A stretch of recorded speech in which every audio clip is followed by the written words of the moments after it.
Jos joku luku on hirmu iso, sen esittämiseen tarvitaan paljon nollia tai muita lukuja. Se on hyvin pitkä luku. Tai sitten se on hyvin pieni. Desimaalipilkun jälkeen on paljon nollia. Niin tällaisten lukujen suuruusluokasta saa paljon helpommin kuvan käyttämällä 10 potensseja.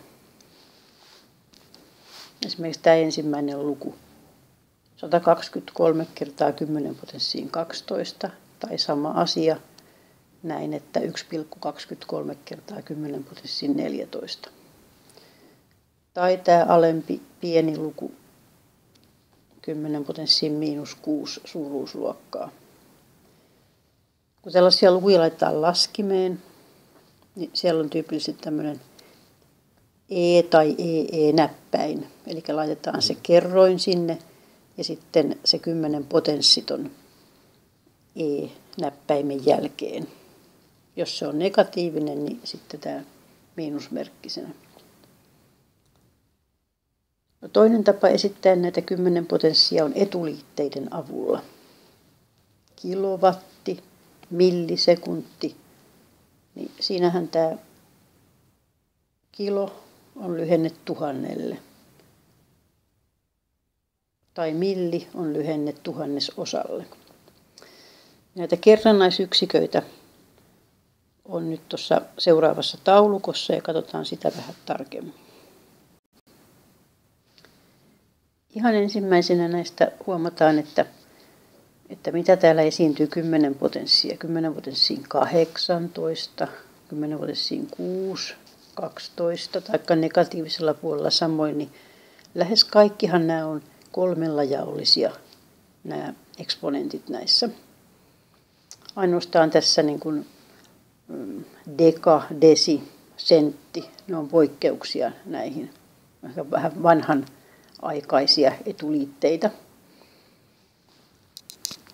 Mutta noin tyypillinen huomio tosiaankin on tämä, että nämä 10 potensseissa eksponentit on 3-jaollisia, niin silloin niille löytyy joku etuliite. Vaikka 10 potenssiin 9, giga. Tai tuo äsken mainittu kilo. 10 potenssiin 3, lyhenne K. No sitten nano. Nanotekniikasta puhutaan. Se on 10 potenssiin miinus 9. Tai mikro. Mikrometri. Mikro on miljoonasosa 10 potenssiin miinus 6.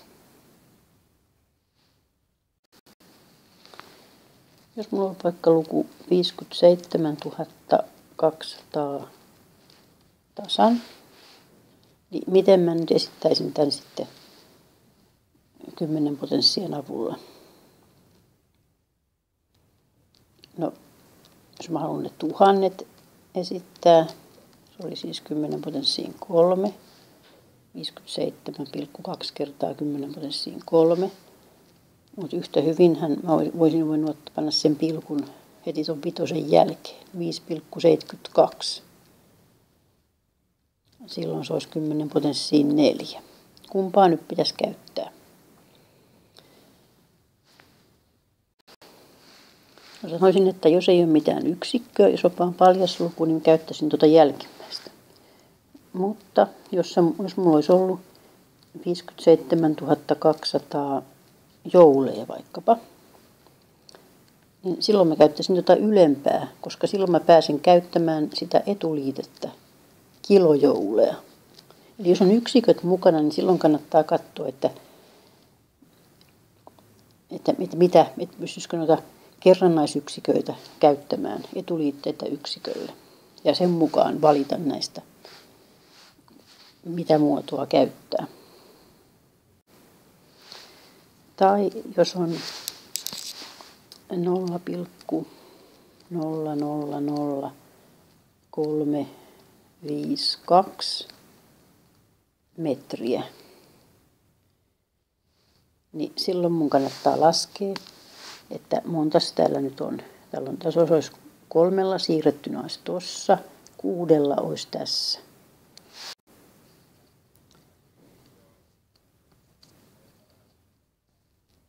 Kannattaisi varmaan sitten käyttää sitä 10 potenssiin -6, koska siihen mä pystyn lausumaan tämän silloin mikrometreinä.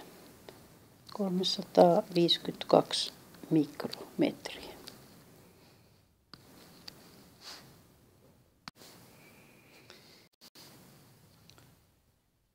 Jos palataan vielä siihen, että kummalla tavalla tämä luku nyt pitäisi esittää. Sillä tavalla, että siellä on se 5,72 kertaa 10 potenssiin 4, vai sitten tällä, että siellä on niin kuin 10 potenssiin 3 kertoimena. Niin näillä kahdella esitystavalla on itse asiassa oma nimensä.